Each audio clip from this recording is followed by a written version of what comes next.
এই দিদি, গাছের নিচে তো একটাও কুল নেই। চল বাড়ি চলে যাই, না হলে মা আবার বকবে। দাঁড়া, আমি গাছে উঠি। গাছের একটা ডাল ধরে ঝাঁকালেই অনেক কুল পড়বে। না রে দিদি, এমনিতেই এই জায়গাটা এত একটা ভালো না, আর সন্ধেও হয়ে আসছে। আজ বাড়ি ফিরে চল, অন্য একদিন আসবনি। তখন মিনা আর বিনা বাড়ি চলে যায়। কি রে, তোদের যে কখন থেকে ডাকছি, তোরা কোথায় গিয়েছিলি? হ্যাঁ, কুল গাছের কাছে গিয়েছিলাম গো মা। এইবার একদিনও কুল মাখা খেলাম না। আবার তোরা ওখানে গেছিলি? তোদের না বলেছি যে ওই জায়গাটা ভালো না, ওখানে যাবি না? তোর বাবার শরীর খারাপ, এই চিন্তায় মাথাটা পুরো নষ্ট হয়ে যাচ্ছে। কি যে করব, তার ওপর তোরা আবার আমার কথা শুনিস না। না গো মা, আমাদের নিয়ে চিন্তা করো না তো। আর আমার বিশ্বাস আমার বাবা ভালো হয়ে যাবে। আমরা পড়তে বসি, অনেক পড়া বাকি আছে। এই দিদি, কাল সকালে একটু দিদিমণির কাছে যাবি? উনি অনেক ভালো মানুষ।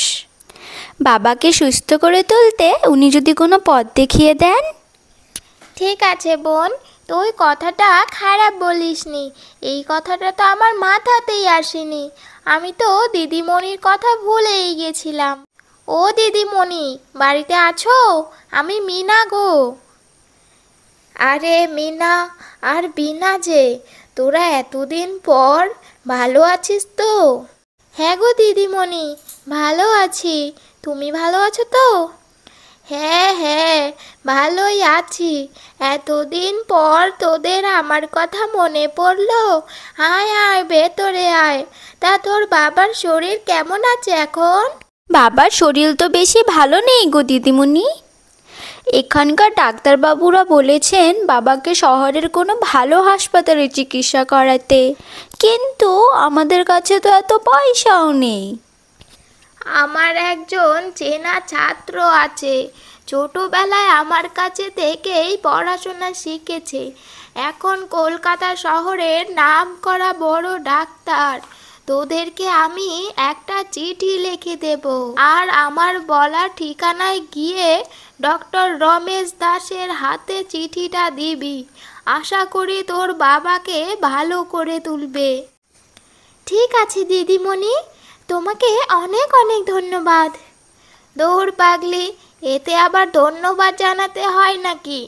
আচ্ছা, তোরা বস, আমি তোদের জন্য কিছু খাবার নিয়ে আসি। মা, চলো, তুমি আর আমি দুজনে মিলে শহরে যাই। দিদিমণি যে ডক্টর আঙ্কেলের কথা বলেছে, ওনার বাড়িতে। তোর বাবার অবস্থাটা তো দেখছিসই, এই অবস্থায় একা ফেলে যাওয়া যাবে না। কখন কি আপদ বিপদ হয়ে যায় বলা যায় নাকি? বোন তো বাড়িতেই থাকবে, ও বাবার দেখাশোনা করবে। চলো না মা, যাই। শুধু মুখে বললেই তো আর হয় না। শহরে ডাক্তার দেখাতে হলে অনেক টাকা পয়সা লাগে। এত টাকা কোথায় পাবো বল?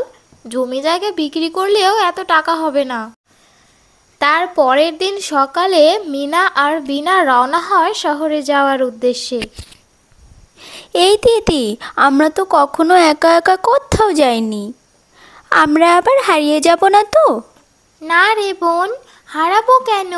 দিদিমণি যে ঠিকানা দিয়েছে ঠিক সেখানেই যাব, দেখিস। ডাক্তার আঙ্কেল, ও ডাক্তার আঙ্কেল, একটু বাইরে আসুন না। এ কি, তোমরা কারা? তোমাদের তো চিনলাম না। কোনো দরকার আছে নাকি? হ্যাঁ গো ডাক্তার আঙ্কেল, আমাদের দিদিমণি বলেছেন আপনি অনেক বড় ডাক্তার। আমার বাবাকে সুস্থ করে দিন না ডাক্তার আঙ্কেল। তোমরা এত ছোট, তোমাদের আর কোনো গার্জিয়ান নেই?